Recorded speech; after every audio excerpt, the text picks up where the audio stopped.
meu amigo Guilherme Ludwig.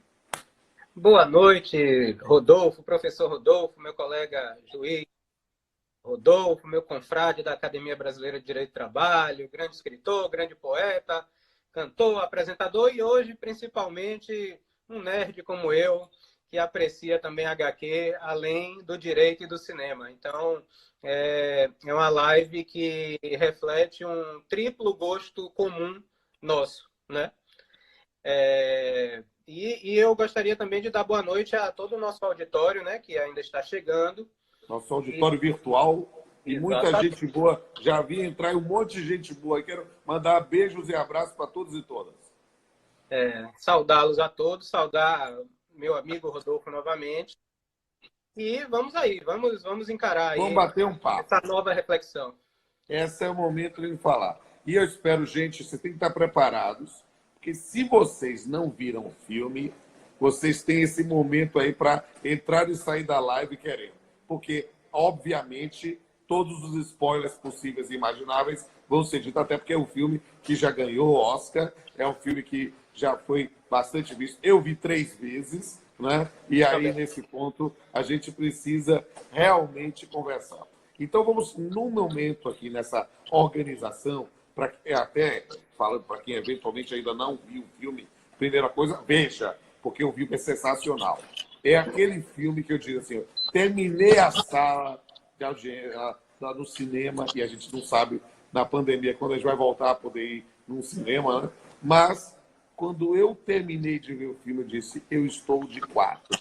Eu fiquei arriado, porque é um filme sensacional. Realmente, o Joaquin Phoenix ganhou o Oscar de melhor ator, mas de forma absolutamente merecida. Ele fez toda uma composição do personagem, né?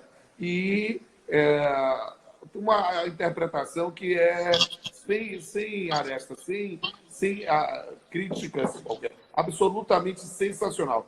A primeira coisa que eu disse assim, quando terminei o filme, eu disse, se esse homem não ganhar um Oscar, vai ser uma das maiores injustiças que você pode imaginar. E esse sentimento eu sei que foi partilhado por muitas pessoas, né? Mas o que é que eu preciso dizer para quem eventualmente não assistiu o filme? Não espere um filme de super-herói. Não espere um filme de fantasia.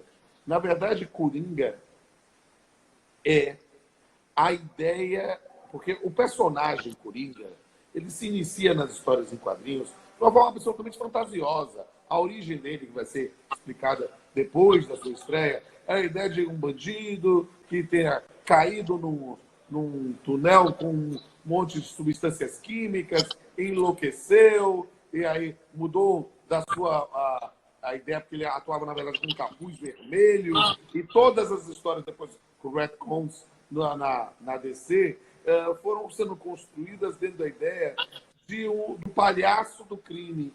Mas na fantasia que é própria do mundo das HQs, ainda que a gente tenha HQs adultas, HQs sem aspectos de fantasia, né? Mas o lidar com a fantasia de forma plausível é algo da nona arte, é como nós chamamos as revistas em quadrinhos, as HQs. Só que Coringa não é isso. Coringa, na verdade, é tornar factível uma história de um psicopata que vai se tornar, depois que o filme acabar, o arqui-inimigo do Batman. Mas, na verdade, é imaginar como, de uma forma plausível, tudo aquilo poderia acontecer. E isso é o que é o impactante do filme.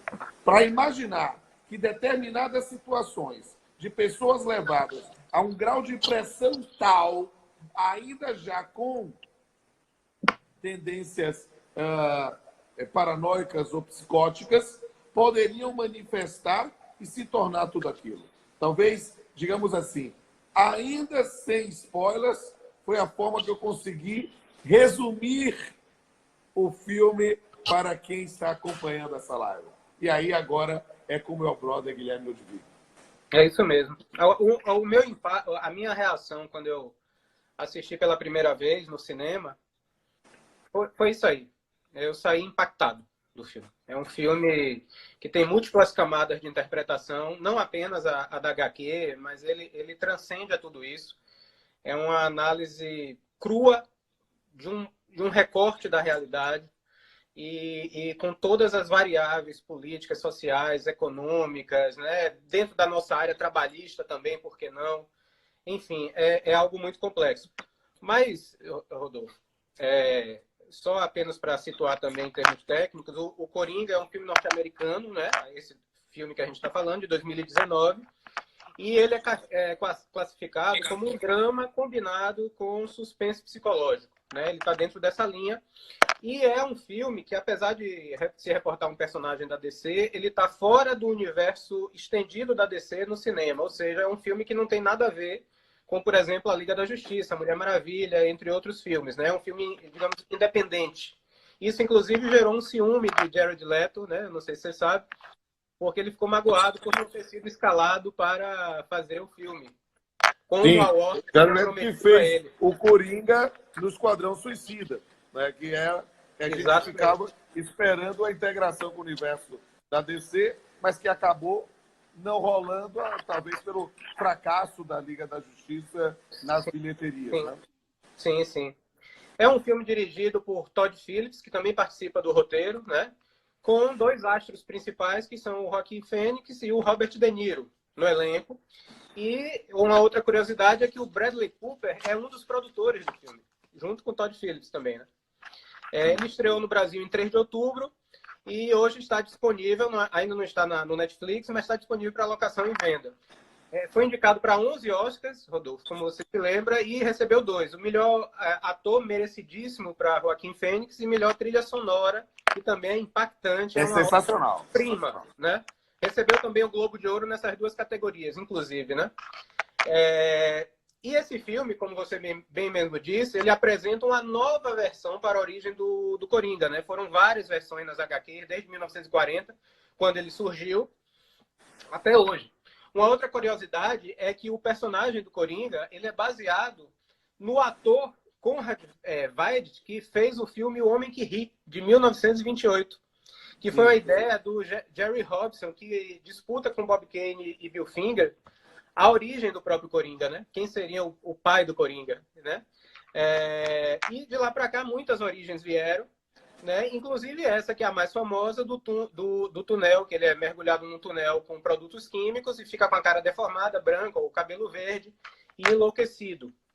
O filme Coringa, ele está mais na pegada da origem apresentada na década de 80, nos quadrinhos da Piada Mortal, né? Que investe naquela história de um comediante fracassado, né? Exato.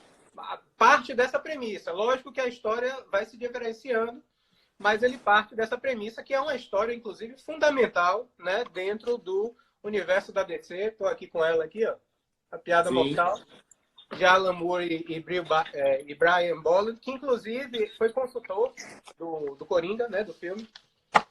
E a trama, ela se passa na Gotham da década de 80, né? Ela começa... Deixa eu fazer um spoiler aqui, numa coisa. Essa Piada Mortal é uma das graphic novels, era como a gente usava na época, mas sensacionais, inclusive que com mudanças paradigmáticas no universo da DC, por causa justamente da violência. Né? A gente precisa entender que a própria noção, e a gente vai no spoiler, tá? Na própria noção do ataque a Bárbara Gordon, que era a mulher gato, tornando-a paraplégica, né? E nesse ponto gera um direcionamento do universo, até mesmo no fenômeno do empoderamento feminino, com Bárbara Gordon e a Birds of Prey, as aves de rapina, né? Canário Negro, Caçadora, entre outras, né? Justamente porque ela era quase uma sidekick, quase uma personagem acessória da história do Batman, e em função dessa ideia de reabilitação, que começa com a violência da Piada Mortal, ela assume depois um papel de protagonismo do universo das HQs, da nona arte. Então, entender essa é uma graphic novel que é sensacional para compreender essa questão da psicopatia. Mas o que é que para mim é interessantíssimo, e aí eu estou vendo várias pessoas aqui se manifestando, eu acho muito interessante acompanhar isso, né? A empatia que pode surgir em relação ao personagem no filme, ela, na verdade, ela precisa ser reconstruída, porque, na verdade, nós estamos vendo uma situação de alguém com problemas mentais, né? Que já passa por um tratamento e que sofre as consequências de um esvaziamento do Estado na prestação do serviço. Ou seja, o que me impressiona, o que me deixou mais impactado, eu não vou mentir, foi aquela situação de dizer, PQP, que filme fantástico! Foi, na verdade, justamente a ideia do realismo em cima de um personagem fictício. Ou seja, numa situação de um dia de cão, todo mundo pode chegar a essa situação. Que é outra referência, inclusive, é a Piada Mortal, né? Que o que ele pretende com o comissário Gordon é enlouquecê-lo a partir de uma determinada circunstância, mas a revista a gente comenta em outra oportunidade. Mas, Rodolfo, a primeira cena do filme ela é muito interessante também, né? Porque ela já traz em si uma múltipla interpretação possível. Você bem se recorda que a primeira cena ele está no vestiário lá dos palhaços, isolado, os outros estão conversando, ele está isolado em frente ao espelho, e a cena começa com ele em frente ao espelho, forçando aquele sorriso que se tornou a propaganda, inclusive, do filme. E é muito interessante isso, eu não sei se você observou esse ponto, mas o enquadramento começa no espelho, onde se vê o sorriso. Aí a câmera muda de perspectiva e quando foca nele, aí você enxerga a lágrima. Ou seja, a imagem construída no espelho é a da felicidade forçada. Mas o real é a tristeza. E isso é uma reflexão muito profunda, né? Especialmente nessa época da sociedade do espetáculo, do nosso Instagram, onde a gente está falando agora, das selfies, né? Desse mundo plástico que é criado no Instagram, onde só existe felicidade, onde só existem coisas boas, que ninguém vai a enterro, que ninguém, né, fica doente, nem fica com febre, nem fica com Covid, enfim. Né? Então essa cena, e ela é muito simbólica dessa construção do personagem, né? Que é um cara atormentado, além da questão da doença mental, e também em função dela, pela impossibilidade de conseguir se encontrar na sociedade, de conseguir se encaixar na sociedade. E toda vez que ele tenta sair dessa situação, a situação parece que piora mais ainda. Os fatos vão se sucedendo de forma que vai levando ele praticamente a um caminho sem volta rumo à criminalidade. Então, essa cena inicial é a síntese, para mim, da angústia do personagem, né? Da angústia do personagem, que é apresentado de cara como um sujeito que faz bicos fantasiado de palhaço, ou seja, um trabalhador informal, sem garantias, né? Ele tem um corpo magro, esquálido, é uma pessoa que tem um rosto sem vida, né? Que também não apresenta, em princípio, maldade, né? Você vê que ele gosta de trabalhar com crianças, ele gosta de brincar, de dançar. É uma pessoa que precisa de um tratamento psiquiátrico, isso é informado, que ele já participou, já esteve em um sanatório, inclusive, e que tem um distúrbio que consiste num riso desenfreado, que não corresponde necessariamente à emoção que ele está sentindo. E isso é um outro problema para ele, não é? Aquela cena dele no ônibus, em específico, ele brincando com a pessoa, e a pessoa querendo a afastar, e de repente o sorriso descontrolado, mostrando como uma questão da patologia, e dizendo, olha, pega esse cartão para explicar o que está acontecendo, né? Tentando se integrar dentro de uma sociedade, até para poder ter uma excusa pelo seu comportamento, é algo que todo mundo que já teve uma sensação de se sentir um estranho, de se sentir, às vezes, um pária, né? Faz com que haja algum tipo de identificação. Empatia. Exatamente. É o jovem, a jovem criança ou o jovem adolescente nesse mundo paranoico que quer dizer para o colega, olha, eu tenho um problema, eu tenho alguma coisa. E, na verdade, ele não sabe se ele diz isso por vergonha ou se ele diz isso para tentar ter empatia, mas ver-se vivo no mundo de máscaras é complicado. Exatamente, exatamente. E o Joaquin Phoenix, ele é fenomenal, inclusive nessa cena, porque ele, ao mesmo tempo que ele gargalha aquele riso descontrolado, você percebe pelo rosto dele que ele está sofrendo porque ele está gargalhando. Ele mistura as duas emoções. A sensação é de agonia juntamente com o riso. É um ator fenomenal e nesse ponto a gente fica realmente impactado com isso. Exatamente. São apresentados ainda, Rodolfo, dentro da nossa sequência, né, de apresentar o filme, dois personagens também fundamentais. Um que é a mãe, né, do Arthur, que é o Coringa, né, o Arthur Fleck, como alguém que aguarda o eterno retorno das cartas do milionário Thomas Wayne para quem inicialmente ela disse que trabalhou. E um outro personagem também fundamental é o Murray Franklin, que é o apresentador do talk show, né? Que, inclusive, na minha ótica, ele representa até uma figura meio paterna, né? Algo idealizado pelo Arthur, que espera ser por ele reconhecido como um grande comediante adiante. E ele vai ter uma posição, um papel fundamental, especialmente ao final da história, né? E aí o Arthur, ele passa por vários infortúnios, né? Ele está na rua anunciando uma loja, um cartaz de uma loja, e os adolescentes roubam esse cartaz, e espancam ele, chutam. Quando ele chega no trabalho, não tem nenhum acolhimento pelo patrão, né? Que não acredita na história dele, ainda quer que ele pague pelo cartaz. Que pague o cartaz.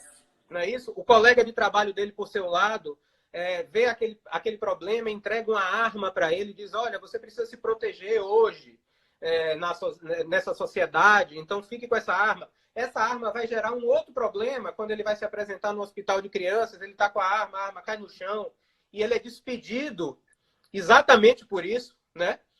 E inclusive, recebe uma traição desse mesmo colega de trabalho. Esse colega, que ou seja, significativo, é um momento ali de perda da inocência, talvez, ou talvez um dos últimos resquícios de inocência misturada com perplexidade, faz com que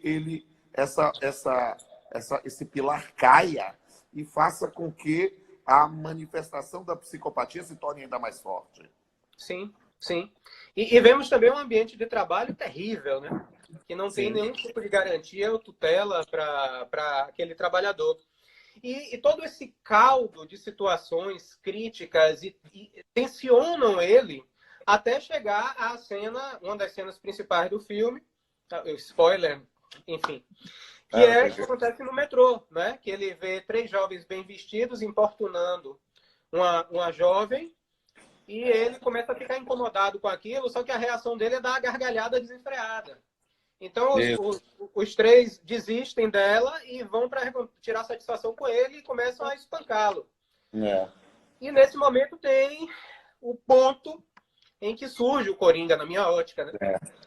Na verdade, o que é interessante a gente pensar, e para mim é um dos pontos mais de impacto, aquela situação em que ele se portava como alguém que estava demonstrando uma empatia com uma vítima de uma agressão, né? Ele faz e desperta esse interesse, aí se torna ele o destinatário da agressão, permitindo que a moça possa se livrar disso, né? Faz com que ele comece a ser agredido fisicamente de uma forma tal que gera entre nós uma empatia. Eu costumo dizer, quando eu vejo essa cena, que o primeiro tiro qualquer um de nós daria. A questão é, esse primeiro tiro fez despertar ou romper barreiras que permitiram os demais tiros e tudo mais que acontece. É como se, em determinados momentos, nós tivéssemos condicionamentos ou bloqueios de natureza psicológica que nos foram colocados ou nos foram construídos pela nossa educação, pelos nossos traumas, pelas nossas formas de lidar o mundo, mas naquele momento, em uma situação de extrema, que poderia se dizer de uma legítima defesa, de repente, eu reajo, e eu não somente reajo, eu quero me vingar. As travas caem nessa hora. Eu realmente fico... Foi um impacto. E para quem gosta de trilha sonora, ainda tocando Sandy the Clowns, né, que é justamente uma música... E, de repente, a própria ideia de ir atirar e a pessoa não fugir, e ele vai atirar mesmo. Ele deixa de se defender para ir ao ataque, numa vingança que não é só em relação àqueles 3 pessoas, mas sim a toda uma sociedade, uma reação a tudo que ele já vinha sofrendo. Toda a vida dele ali dá uma volta e a partir daí o próprio comportamento dele, a partir dessa cena fundamental, muda, né?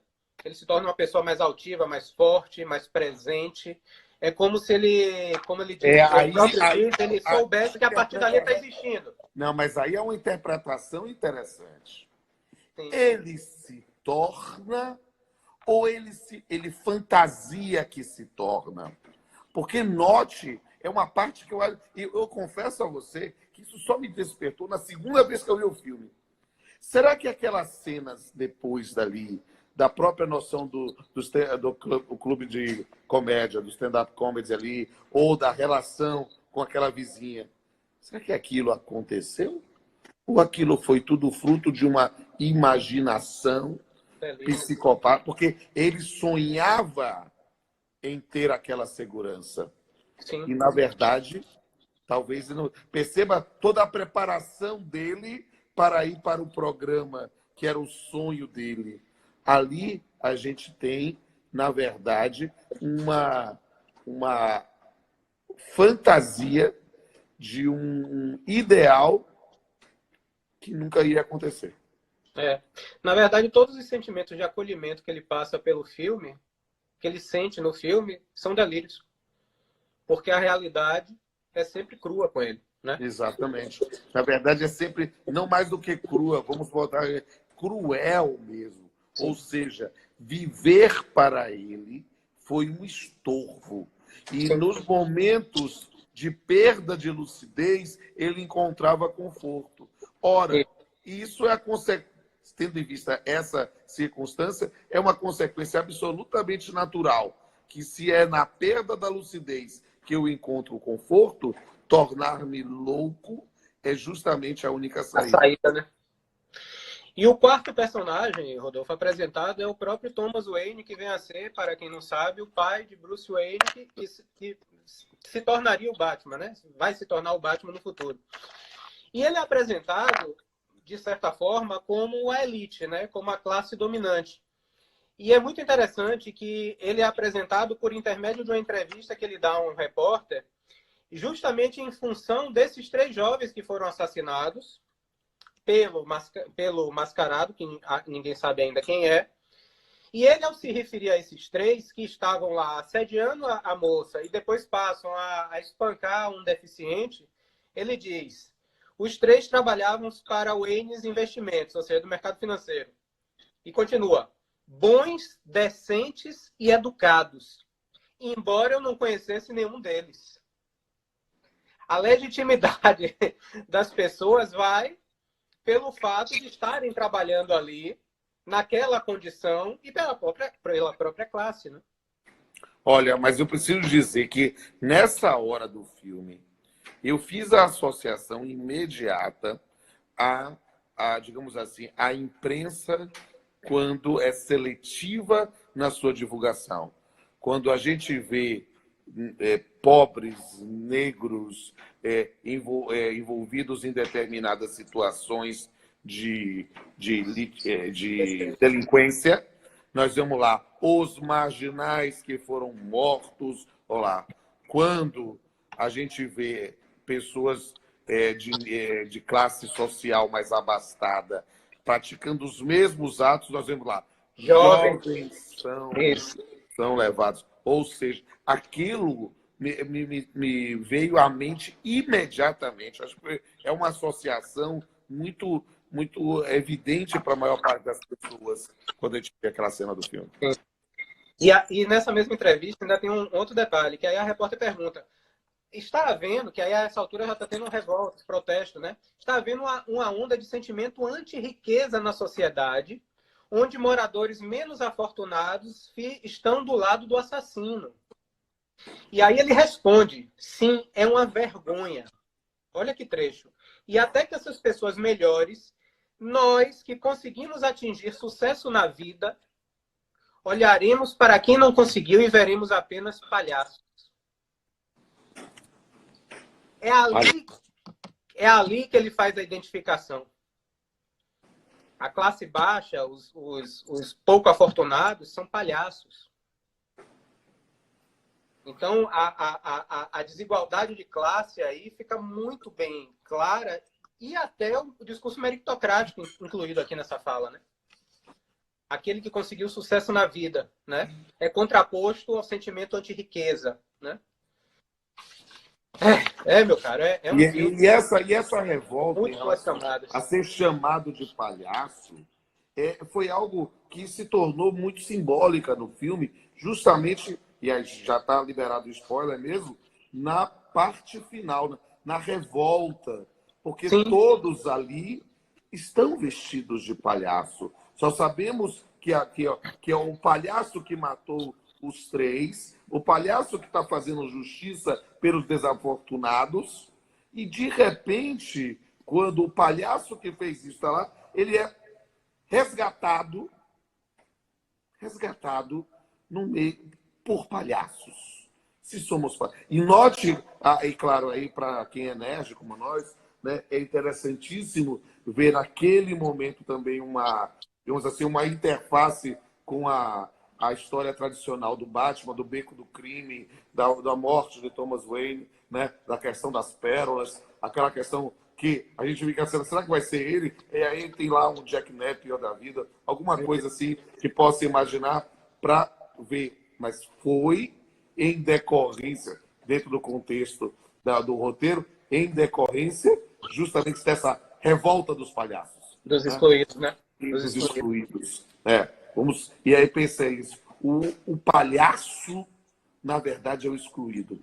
E olha que coisa interessante. O abastado vê o excluído como um palhaço. Olha que coisa sensacional como uma metáfora de construção, né? O palhaço, fisicamente, o palhaço representa o excluído. Mas o excluído, para o abastado, é um palhaço no sentido pejorativo, não um personagem. Isso é poderosíssimo para imaginar numa própria noção de uma sociedade que precisa realmente acordar para a realidade. E aí ele sofre uma série de rejeições subsequentes, né, em várias cenas do filme, na sequência.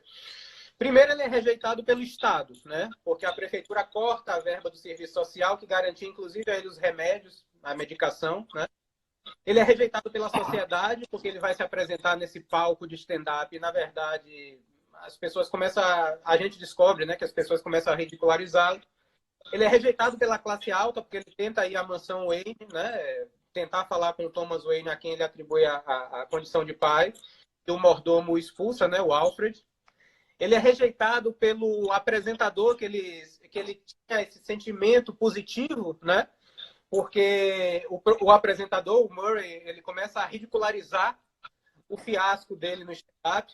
Ele é rejeitado pelo Thomas Wayne, a quem ele acredita que é o pai, né? E chega a ser socado por ele. Né? Lá nos bastidores da ópera. Da ópera. Ele se decepciona com a mãe, porque ele descobre ao final que a mãe tinha distúrbios psicológicos, espancava ele, deixava que o padrasto também o espancasse, né? E ele era adotado, na verdade, né? Era a mãe adotiva. E talvez até uma auto-rejeição quando ele finalmente percebe que todos os momentos de acolhimento que ele teve, felicidade ao longo dessa história, foram produtos do delírio, né? De uma alucinação que ele teve, né? E o que é uma metáfora talvez interessante também de ver? A ideia de querer apagar o passado quando ele rouba os prontuários médicos. Sim.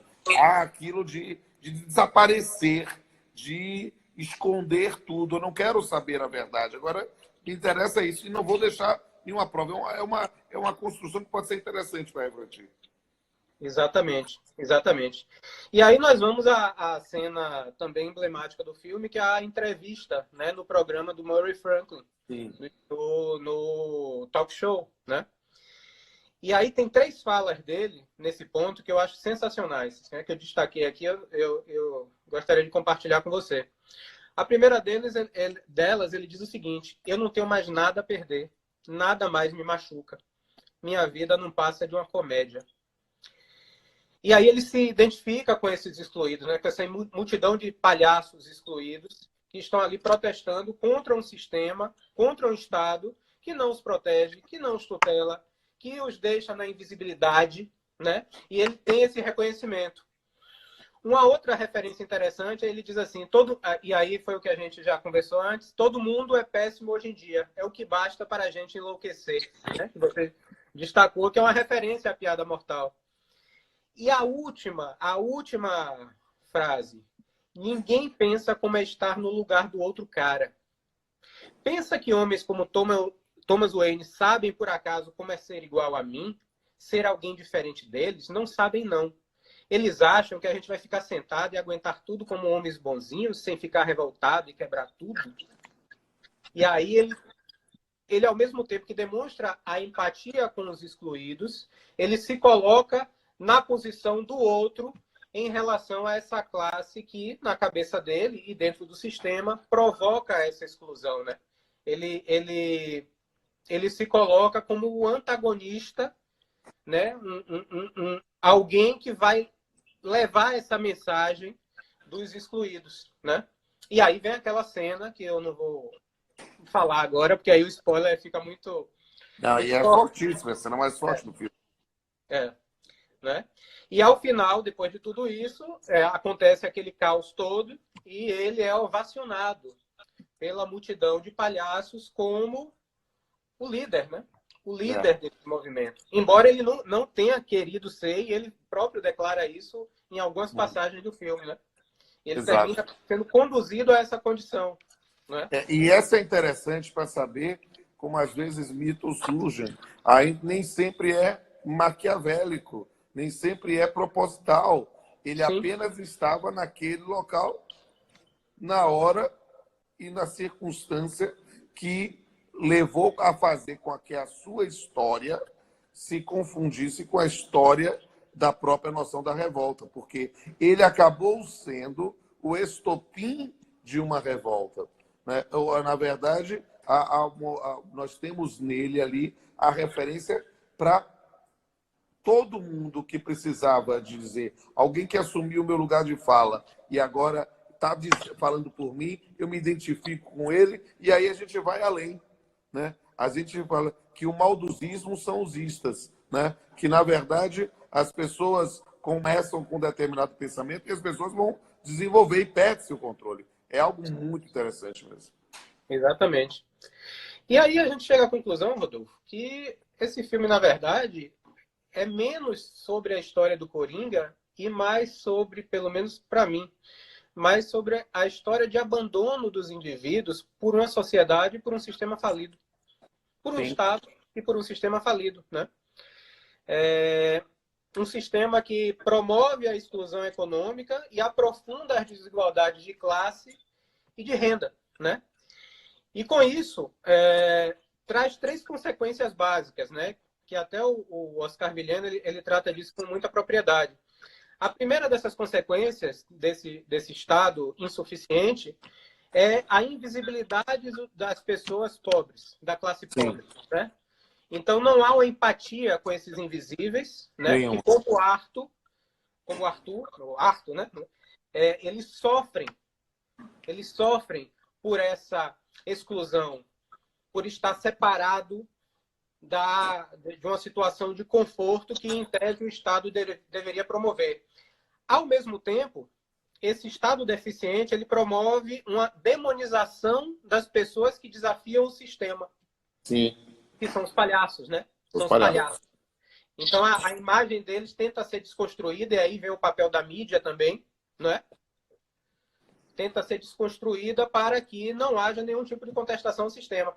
E uma terceira consequência é a imunidade dos privilegiados, né? Sim. É a proteção das pessoas boas, decentes e educadas. Sim. Que assediam mulheres e espancam deficientes, mas que tem em seu favor o fato de ter conseguido atingir o sucesso. Que é o poder econômico. Exatamente. Então, quando esse Estado, quando essas três características começam a ferver no caldeirão, a tendência é a própria erosão da integridade do Estado de Direito. Verdade. Né? E com isso vem a falta de legitimidade e, portanto, as tendências de desrespeito à autoridade constituída, né? Que é o grande risco que se sofre quando se promove um sistema excludente, né? É verdade. Às vezes o amor se cansa de amar e às vezes o explorado se cansa da condição de exploração. E aí, nesse ponto, há a reação. E a reação da turba, da patuleia, como diria o professor Washington Andrade, é o imprevisível, é o incontrolável, é justamente essa situação. Eu estava lembrando essa semana, amanhã vai ter um evento aí em memória de Calmon de Passos, né, que faria 100 anos neste ano. E aí eu estava lembrando de muitas conversas que tinha com ele, e ele falando sobre o direito de trabalho, e ele dizendo, olha, Pamplona, o direito de trabalho estabelece os limites aceitáveis da exploração. A exploração é algo próprio do sistema capitalista. E ali ele estabelece as regras do jogo. Eu costumo dizer que o direito do trabalho tem muito disso. O direito do trabalho acaba sendo a justiça do trabalho acaba sendo uma bucha de canhão. Né? A gente é um termômetro social de perceber quando a economia está mal, a gente vê lá no seu trabalho. E, de qualquer forma, nós somos, na verdade, também uma espécie de espaço em que o indivíduo pode apresentar uma postulação, ele tem ali uma resga de esperança, né, de que ele pode ter um tratamento. Por quê? Porque quando falavam do fim do seu trabalho, eu dizia o seguinte, então também assentado a sociedade. Né? Por quê? Porque se você não tiver alguma válvula de escape para esses tipos de postulações, só vai sobrar a revolta, a revolução. É um sistema de amortecimento, né? De tensões. Né? Sim. Sim. Porque ainda existe algum tipo de tutela que proteja os trabalhadores de uma exploração sem limite. Eu não tenho aqui, lógico, que eu não tenho nenhum tipo de maniqueísmo de achar que todo empregado é bom, todo empregador é mau, ou alguma pretensão dessa natureza. Lógico que não. Mas o capital, de certa forma, ele age conforme o lucro, né? Ele tende a agir conforme o lucro. Então... Mas a minha questão é perceber, muitas vezes, essa noção da sensibilidade. Quando ele falou da classe abastada, ela lembra, aquela frase lembra um pouco, sabe? Maria Antonieta, se não tem pão, como brioches. Não se percebe que há um caos social e econômico no contexto do filme e que exige uma medida, não é abrir mão de seu patrimônio, não é nada disso, mas perceber e ter o mínimo de alteridade para poder sobreviver e manter. Ou às vezes é preciso mudar para manter as coisas. Né? E isso é algo que é fundamental para compreender esse papel da sociedade. Querido, nós estamos já com 45 minutos de live, então, só para dizer para o encaminhamento. Passa rápido. O papo é bom, a gente está falando finalmente de alguma coisa que não é coronavírus. Né? Então, isso nos dá espaço para poder dizer, não, nós não somos pessoas de um único discurso ou de um único tema. Acho que isso mostra a nossa diversidade ou a nossa condição de nerds. Pois é. A própria noção, se eu pensei aqui agora, a própria noção do surgimento do Estado Social vai um pouco nessa linha do que você falou, né? Ele é uma alternativa para aquele momento histórico em que não havia mais nenhuma salvaguarda para os trabalhadores e havia, sim, um risco efetivo de uma convulsão social, né? Até porque do lado havia algumas opções que poderiam seduzir as massas de trabalhadores dos países capitalistas, né? Exato, Então, mas foi o medo do perigo vermelho que fez surgir as concessões para pensar no direito do trabalho. E é por isso que, às vezes, esse discurso vigente de dicotomias, de voltar, olha, ele é horrível porque ele é comunista, essas coisas. Comunista virou injúria, né? E aí, o que é interessante? O indivíduo fala isso numa ideia de dicotomia, de não perceber que o sistema precisa dessas válvulas de escape e precisa de preservar o mínimo, vou usar uma expressão muito cara para nós de trabalho, patamares civilizatórios mínimos, justamente para poder conviver socialmente, né? E é preciso compreender isso. Mas se o indivíduo vai para o confronto e acha que não, vamos agora à hora do confronto, então assuma as consequências do confronto. Por quê? Porque quando a sociedade de Gotham City, né, só percebe a condição dos jovens bons, educados, né, e competentes, e não percebe que toda aquela sociedade está clamando por um outro tipo de resultado e encara como palhaços, você está dando combustível a faíscas que já estão rodando no horizonte. a desobediência, em última análise, né? Sim. O grande risco de se ultrapassar esses limites pelo Estado é exatamente levar a população à desobediência total, né? Sim. À desobediência, Quando à não se perda de... tem em que confiar, só se confia em si mesmo. Quando não se tem a quem recorrer, só se recorre a si mesmo. Então, quando a sociedade não consegue encontrar uma saída dentro dos meios aceitáveis socialmente, ela se revolta, ela se rebela, ela destrói, ela queima, ela corta pescoços, ela queima pessoas, né? E aí nós não estamos mudando de Coringa para Game of Thrones. Nós estamos realmente compreendendo que é um fenômeno social que não ocorre aqui, ocorre no mundo todo. Agora, às vezes, nós acreditamos piamente que as pessoas vão aceitar sofrer e nunca se revoltar. Bem, tem gente que acredita em Papai Noel. Pois é, pois é. Eu lembro agora, a gente estava até nessa pegada de não falar no Covid, mas uma notícia que eu li ontem, que o governo estuda, no cenário da pós-pandemia, reduzir ainda mais, pelo menos foi a ideia passada, a reduzir ainda mais os direitos trabalhistas por 2 anos para aumentar a geração de empregos. Eu acho que, às vezes, para algumas pessoas, a lição nunca é aprendida, né? Não é, definitivamente. E acho que a inteligência tem limites, mas a burrice é infinita, né? Ou o maquiavelismo também. Por quê? Porque imaginar, depois dessas circunstâncias, em que a gente tem, na verdade, deve ter uma política pública de fomento de trabalho, mas principalmente de renda, para poder sobreviver, né? Imaginar que novamente na base do direito trabalhista é continuar provocando. É continuar provocando.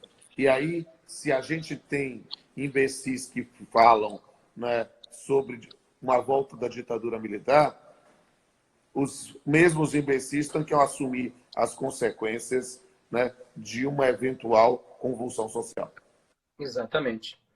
E não se sabe quais são as consequências de algo assim, né, Rodolfo? O que é que Sim. pode, a partir daí, acontecer, né? Afinal, o que é que se aprende com a crise? O que é que se aprende com a crise? Bem, com a crise, ou você chora e se mata, ou você tem uma oportunidade de mudar. E de crescer. Eu ainda sigo pela segunda alternativa. Eu acho que nós estamos em processo de transformação. Eu acho que nós estamos revalorizando alguns significados, entendendo o nosso papel em sociedade, o nosso papel no trabalho, perante a família, perante as amizades, de uma forma muito diferente. E eu acho que todo esse agregado de conhecimento pode produzir uma sociedade bem melhor para nós todos a partir de agora. Pelo menos, enquanto eu tiver esperança, eu estou indo mais ou menos nessa pegada. Eu acho que é muito bonito, é lindo mesmo. E eu repito com frequência que o único direito verdadeiramente inalienável é o direito à esperança. Eu falo isso há muitos anos.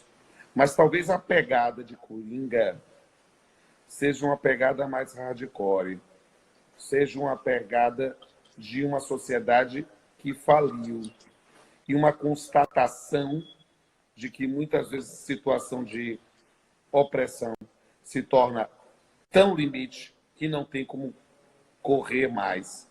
E a verdade vai-se para o confronto, sabe? Eu não planejei nada, mas sabe uma coisa? Resolvi aqui, vou recitar uma poesia, né? Talvez você a conhece, mas que eu fiz com 19 anos, né? E dentro dessa minha sensibilidade poética, quando eu comecei a perceber como lidar com o ser humano é complicado. Por mais que eu sempre queira crer na esperança, lidar com o outro não é fácil. E eu escrevi com 19 anos, até musiquei com o pessoal da Trebleves essa música, né? Se chama A Perda da Inocência. Sim. É assim. Hoje eu acordei e percebi finalmente que estava dormindo. Dormindo não o sono dos justos, dos exauridos pelo esforço de se manter vivo, mas sim o sono dos puros, que vivem o sonho e sonham o real. Hoje eu acordei e olhei nos olhos do mundo com olhos de autista, anjos barrocos em poemas simbolistas, contando um todo e vendo uma parte, cantando canções pela metade. Hoje eu acordei e tive medo. Medo como criança pequena, de se ver viva no mundo de máscaras, de ter acreditado que viver era bom. Hoje eu acordei. É pena, porque eu nunca mais vou dormir.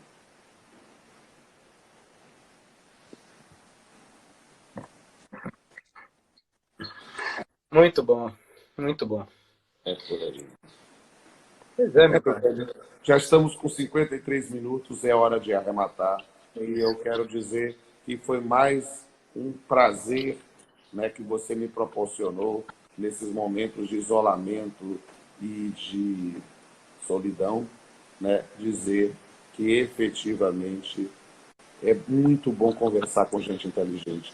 E você é acima da média. Estou dizendo para todo mundo estar seguindo. Muito obrigado. Siga o Guilherme Ludwig, uma grande figura, Você também, você é grande uma pessoa professor, admirável. grande ser humano. E a gente vai deixar essa live gravada aí 24 horas. Agora, na verdade, já vai tudo para o feed, mas depois a gente puxa também lá para o canal e vamos divulgar. Nosso amigo Maurício aí, presente, estúdio... Mandando um monte de gente boa aqui, eu estou vendo aqui, doutora Fabiana, né, Pereira, Maurício Lopes, grande colega. Andréa, minha esposa e colega. Andréa, a musa. Doutor Cassiano, lá de Italapa. Né? Gente muito boa. Ó, Ronaldo Solano Feitosa, lá do Tempo da Sétima, gente muito boa. Estou vendo aqui a Veridiana também, gente muito boa. Aqui, muita gente boa participando. Quero mandar beijos e abraço a todos e todas. Iocaã, que maravilha. Iocaã, grande figura.